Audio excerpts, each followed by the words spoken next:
O podyumlarda yıllarca fırtına gibi esti. Önceleri döneminin en tanınmış siyahi modeli oldu. Daha sonra dünya moda tarihine geçen vücut ölçüleri ve yürüyüşüyle podyumların kraliçesi ve süper model oldu. Naomi Campbell'dan bahsediyorum, başkasından değil. Naomi Campbell, süper model, şu anda Londra'da benimle birlikte. Naomi, first of all, thank you very much that we can see you in London. You are with us today. You are one of the most influential faces from fashion world. And more recently, we are seeing you in, more positive work as well. And you have a charity show, Passion for Relief. Mm-hmm. And the show has actually raised money for numerous international occasions as well. Yeah. I'm just wondering what inspired you to launch this show, and also what kind of challenges do you face in organizing such big events? The challenge is part of, I guess, my drive, and it's not just me on my own because it's a collaboration of everyone's help. So we started, and time, we started Fashion for Relief in 2005, and that's when the New Orleans hurricane hit, and earthquake and disaster. That's when we started, and we've been doing it ever since. And for me it was just so sad sitting there and watching all the kids and families in New Orleans, because New Orleans is the first state of the United States that I ever went to before I went to New York or LA. So it meant a lot to me, and wanted to do something. And Naomi, do you think you are beautiful, and what do you understand Ask of me that. I don't know. being beautiful? And what do you think of today's women? Is there a big pressure on today's women being beautiful, slim and perfect? I don't know about the pressure, but I think a lot of people feel that they have to look and be in a certain way, and they go to great lengths to do that. And I'm from the old school. I'm like, I want to be content, and I want to look my best, but I'm not going to harm myself to do that, And living in limelight for so long, do you have any regrets? And I don't have any regrets. Everyone has their path. This was the path that God chose for me, and I've had to learn in front of the world. It's been very public, my learning from my mistakes, but I don't have any regrets because it's my path. And do you miss living in a normal life, maybe away from paparazzi? I actually do live a normal life. When I'm not working, I'm not around paparazzi. I find a way to get around it. I believe if you want that and you seek that to be seen every day, everywhere you go, you can draw that. I can get around. I can get around without no paparazzi. Great. I value my privacy. When I'm working and when I'm doing an event or when I have to be in an event for work, of course I'm there.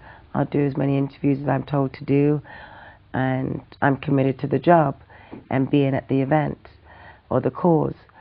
But when I'm on my private time, that's exactly what it means to me, on my private time. And I don't have paparazzi every day bothering me. I've found a way to get around. Great. And you've been under spotlight from since very early ages, and actually you were appearing on TV, especially on Bob Marley's videos. What kind of memories do you have from old days with Bob Marley? Well, Bob Marley, when I was 5 or 6 years old, so I was very young, as an infant. That's a great memory to have, and it's a great thing that I can never say to my family and my godchildren, well, I worked with Bob Marley. It's not, not a lot of people can say that, and I'm blessed that I'm able to say that because he was and is truly a legend and so well respected. And that's why it's great for me to know Chris Blackwell, who was behind him and got him to where he was, and great teamwork. And, life is about, for me, just now at this point, I still love to work. I still love to do things that make me happy. I'm enthusiastic when I do a shoot. Once I commit and say yes, I'm happy to do it. And so it's still very exciting for me, all these things. I'm someone who's a great believer, if you don't like what you do, don't do it. So I like what I do. And I'm still blessed that I'm given opportunities to still be able to do what I like doing.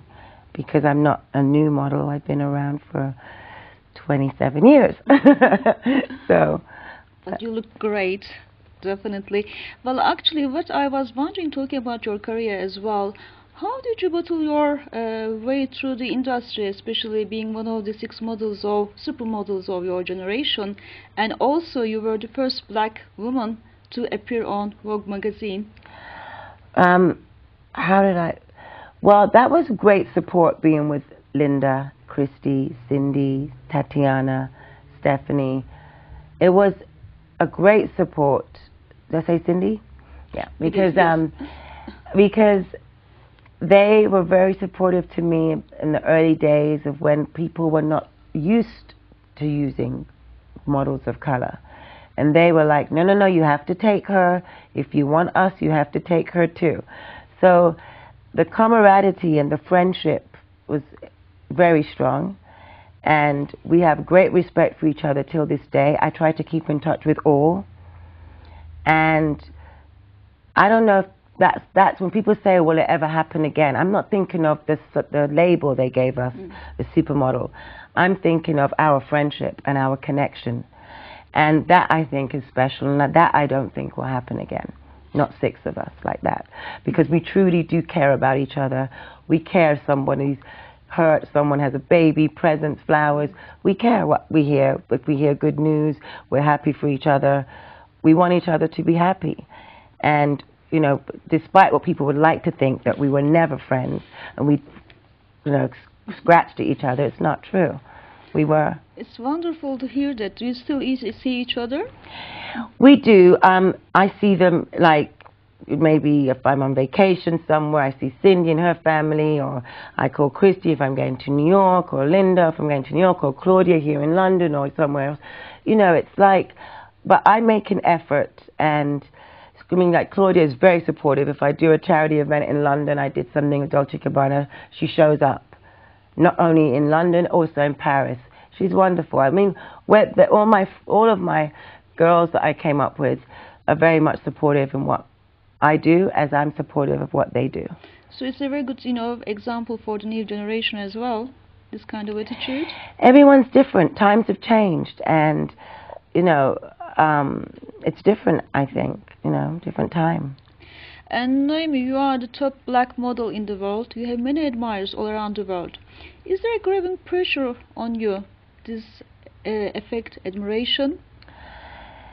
I never looked at it as a pressure. I looked at it as something that instilled from being told from my mother, that I would have to work 115 or 20%. 100 wasn't enough to get to where I wanted to get to, if I wanted to be successful. Not just in modeling, in anything I chose to do. So I'm not someone that would make, oh, I didn't get this because of my color. It was something that if I understood that could be a possible reason, it would make me fight harder and give me more drive to achieve in getting to that place and getting that job. So for me, it's been part of my drive and part of my challenge in my life. And my whole career has been a challenge. But it's great when you can have victory over the challenges and persevere and get through it. Definitely. Actually, you are one of the most sought out names from the catwalk. How do you feel about it? And do you still enjoy catwalks as much as you did when you first started? I do. I do like shows. I mean, I get nervous still. People don't believe that, but really? I do. And it's that little nervous feeling that you get that makes you want to do your best. I don't ever want to feel, oh, I know how to do this, I don't need to do rehearsal, I don't need to do this. No, no, no. I do rehearsal. I do try out the shoes like all the girls. It doesn't matter how long I've been doing it. I think if I ever thought like that, then I wouldn't do anymore. So when a designer asks, would I like to walk on the runway, I look forward to it. I prepare, I train, I, you know, do all my pedicures and waxing, all the things women do. And that's because that's my my school of modeling was, that's what we did. We showed up ready. So that's how I do. And it's, you know, it's fun. Like doing Cavalli recently was nerve-wracking but fun because it was very long runway. But it was great to do that. And, you know, as I said, I'm in my 40s, so, you know, I'm working with girls who are 17, 18. It's great. Actually, I was, you know, wondering, because you look amazing, you look great. Do you follow any special diet or anything like that? It's not about a special diet. I try now to watch what's right for me. Like, I don't like to eat too much things that have a big mercury intake. I try to eat. I'm careful in what I eat. I eat a lot of protein opposed to carbs. I do hatha yoga. I walk and breathe. Do you do yoga? But only recently. I didn't understand it before because it was too aerobic for me. And then when I discovered hatha, which is more traditional, more breathing, more deep, more relaxing, because yoga for me is about the spiritual connection, then I understood it. So it took me a long time to get it, only this year. Talking about yoga, has it affected you? Because when you do yoga, I do Kundalini yoga as well, and it gives a different perception of life. I feel very calm, very balanced, grounded. It's a good start to the day. And the breathing too. Breathing's amazing. I realized I was only breathing about 35% of my capacity. I wasn't breathing properly. And, you know, big difference. It's amazing, isn't it? Yeah. Great. And I just want to talk about a bit your meeting with Nelson Mandela. How was it, and your work you produced for Children's Fund? How did you feel? When I first met him, I happened to be with Herbert's. And the very first time I saw him was in New York when he was freed. And he came there. And there was an event in Tribeca, which Robert De Niro did. And then the second time second time I saw him, but first time I met him was when I went to South Africa in his house, and overwhelming feeling. It was like actually yesterday I was saying to someone, it's very difficult for anyone to play Mr. Mandela in a movie. It's impossible to match that aura. It's the essence. It's such a difficult essence to get because he's so special. And I've seen lots of films with actors, and they're all great actors, but I think you can't capture that essence. That's really one special man. And I'm so blessed to know him. I love him very much. Every time I go to South Africa, I see him. And Zinzi, his daughter, and Winnie, his ex-wife, and Gracia, Mama Michelle. I try to see them all. Yeah, Great. They've been there for me. And supportive of me through thick and thin, so I'll always be grateful for that. It's very important. Yeah. And Naomi, we want to talk about a little bit technology and social media. And technology and social media is changing every day. Do you have it has an effect of the perception of a woman? And you do use Twitter, Facebook, and things for social media for your work? I think social media is great for things like charities and things that you're promoting. However, I ask my PR to do that for me. Me personally, I don't do Facebook and I don't do Twitter. And I don't want to. The people that I have in my life, I'm happy and content with them. I want to see them, I want to speak to them, I email, I pick up the phone. I'm still old school. I want to hear their voice. I want to hear how they're doing. You know, so, but of course, social media today is huge for the reasons I just said from my point of view.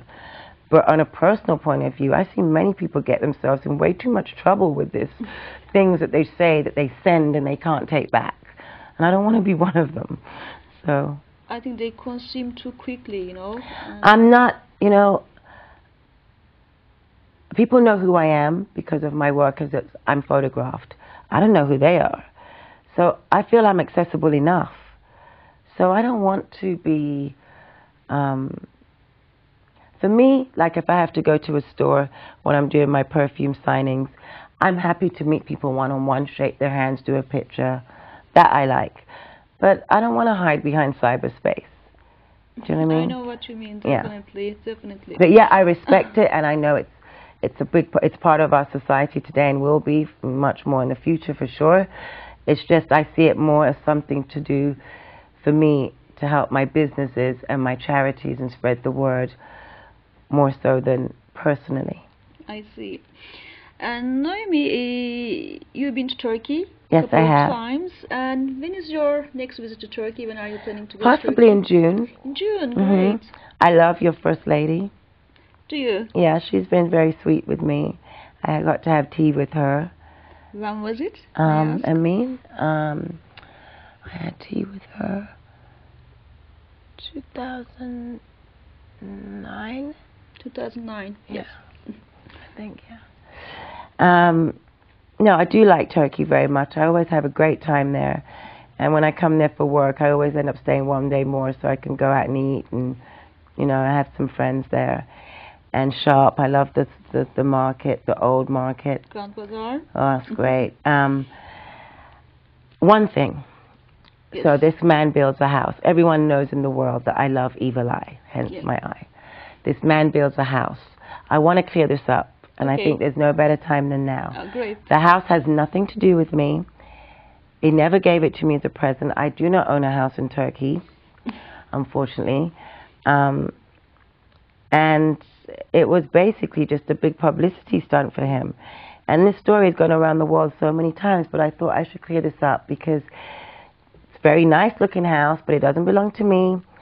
I have nothing to do with it, except that I'm just another person in the world that wears evil eyes.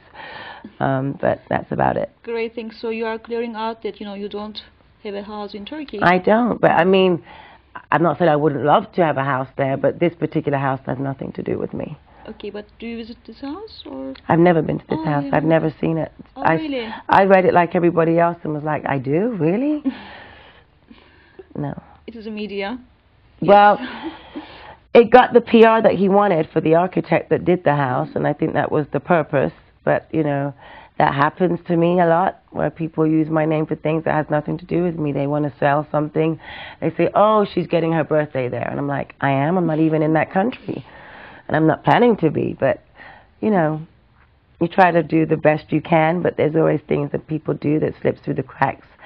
I don't usually address them. My PR do it, but I thought I would address it today. But you are definitely right. Thank you very much for, you know, mentioning this as well. You're welcome. Talking about First Lady, did you talk anything special when you met her?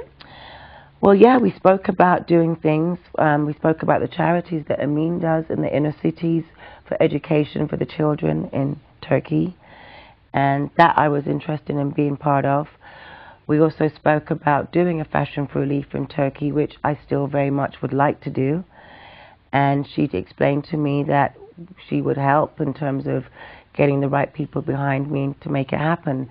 And I have a few friends in television in Turkey, so that has a station. So it's something that definitely I would like to do. That's great. Yeah, and it would be great to do. So maybe this next trip, I could call a scout of where we could do this. It's fantastic. For maybe 2013. Actually, I was going to ask that if you have offer from Turkey, like this kind of projects, would you be Absolutely. willing to attend? Absolutely, as long as we can find a charity within Turkey where it's really needed and where everything goes, because I do not believe in these charities that every single penny goes, nothing goes in my name, always in the charity's name, and every penny has to go to those kids that need it. You are definitely right. And Naomi, talking about Turkey, what do you think about Turkish fashion, especially epic designers like Buraksu, Hüseyin Çağlayan? I think Turkish fashion has grown and come up in a big way. I remember years ago I did a show in Turkey. It's huge. I mean, listen, my Turkish designer I've known since I was 16 years old is Rifat Özbek. And we're still He's close. a big name. Yes. I love Rifat. We're still, you know, I remember I used to do his shows here in London. And he said, well, I'd like to use you for my campaign. But, you know, he couldn't afford anything. And I said, it doesn't matter. I so much love what you do. And the photographer too. So we all did it for him because we loved him and his creativity and what he did. I love that he stayed authentic and true to his roots. I still have a lot of my clothes from Rifat Ozbek. Really? Are you in do. contact with him? He lives in Turkey right now? I'm in contact with him. I saw Rifat about 6 weeks ago. Really? Here in London. He has a great store here. Does he have one in Turkey too? Yes, Yeah. he has. He's a great name. Yeah. Actually, talking about Turkey, I can see that you have many memories about Turkey. And what attracts you most about Turkey? Culture, food, Culture, people? food, all of it. All that you mentioned. Culture, food, people, interest in places, sightseeing, the history. Nice to hear that. Nice to hear that. And Naomi, we talk about so many things. I'm just wondering, what aspect of your career satisfies you most? Oh God, aspect. I think, as I said, it's the challenges when you can get through them and say, got through that. But I also think, I always feel, for me, I don't want to work all these years and have it be still hard on women of color. I would like that they could be easier on women of color, more accepting in the world of all women of color, of all races, where it doesn't have to be just we could only use one or two. That still can be changed. Sometimes I feel like it's progressing and it's fantastic, and then sometimes I look and it's gone backwards again. So it's something that you have to constantly be on. Do you, in a way, feel that you have a mission? Sometimes I feel I don't want to put the pressure on my shoulders of the world, but I do feel I have a slight responsibility of speaking up when I'm asked to, and doing what I do and securing that it's easier for the next girls that come after me.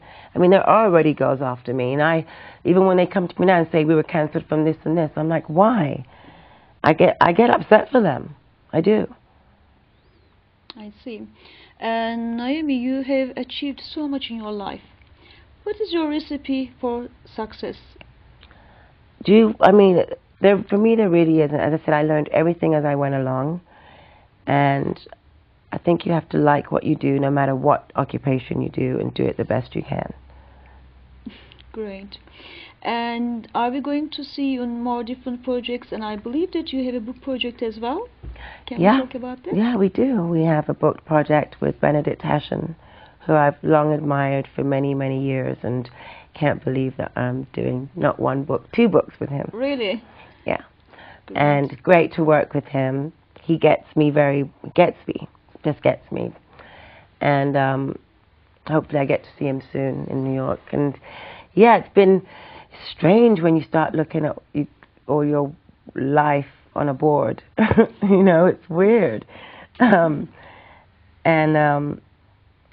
But actually yesterday I remembered 2 photographers that I'd forgotten about. So it's good. And what's good is one book is just pure photography, and the other is I started with writing little stories. Yeah. Right. Did you have this talent before, or it's just like, you just find out throughout your life, or? No, it's not a biography. It's just little stories that go under the pictures. Oh, right. Yeah. Interesting. Yeah. Very interesting. Well, actually, you mentioned about yoga. I'm just curious, what do you do to listen to your inner voice? Well, that's basically it. It's hard to cut off and go there. But I've been reading this great book called Focusing, and it's really helpful. It's kind of, in the beginning it's a little hard, but to find a way to get to here.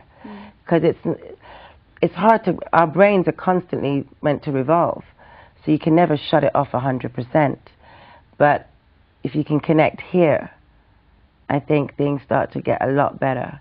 It's hard in the beginning, it's fearful, you don't want to do it, but once you take that leap of faith, things feel better, they start to fall into place better.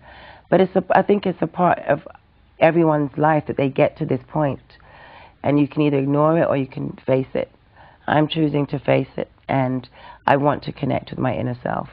So it doesn't sound like, like a trendy, healthy thing. It's just we all get to that point in our lives at some point, and have to deal with it. I understand what you mean, definitely, Yeah. definitely. And my last question will be, do you have any message for Turkish fans? Well, I'm very flattered. I didn't know that I was so liked in Turkey, but Turkey is a country that I like very much, and I'm always very open and enthusiastic in coming to countries that welcome me and doing great things and giving back.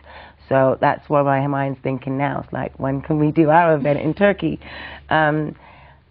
I think we can definitely do one. I just need to now get the correct charity, because that's important to me, and start the ball rolling.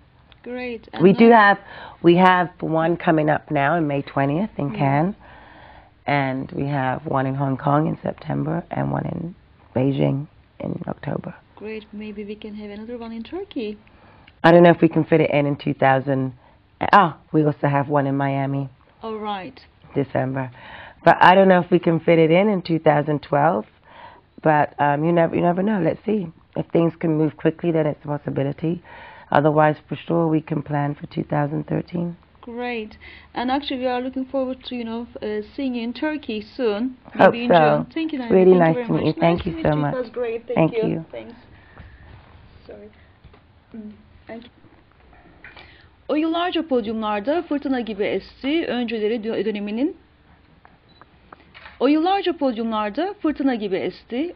döneminin en aranılan siyahi modeli oldu. Daha sonra dünya moda tarihine geçen vücut ölçüleri ve yürüyüşüyle podyumların kraliçesi ve süper model.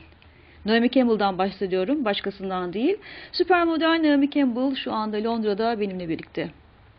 So Naomi, you were one of the first influential faces in the world, and we have seen you recently in, charity work. You have your charity show, Passion for Relief. Would you tell us what inspired you to launch this show? I simply saw the television like everybody else, and I saw people just walking on the street, especially kids with no home to go to, and nowhere to go, and nothing left. And as New Orleans was the first state of the United States that I ever went to, it struck a chord with me, and I said, no, we have to do something. So what kind of challenges are there to organize such big events? Time, because the first one we did in 7 days. Really? So when you talk about how quickly it can be, and the person that helped me is no longer alive, but that was Teddy Forsman from IMG. And I called him and I said, Teddy, I need the tent of the Fashion Week. I need the last slot, the closing night, and I need that slot. And I need the big tent. A lot of I need. And he was like, because I went to other people under him and they said, not possible, no way, can't do it. And I thought, when someone tells me no for something, like when it's not for me and someone tells me no, I don't accept no. So I went on to find Teddy. I said, I'm going to Teddy. Because you know what? Best to start at the top. If they, can't hurt. And he said, absolutely yes. That's great. So then it was once I got his yes, it was full steam ahead. Great, thank you. Thanks. Sorry.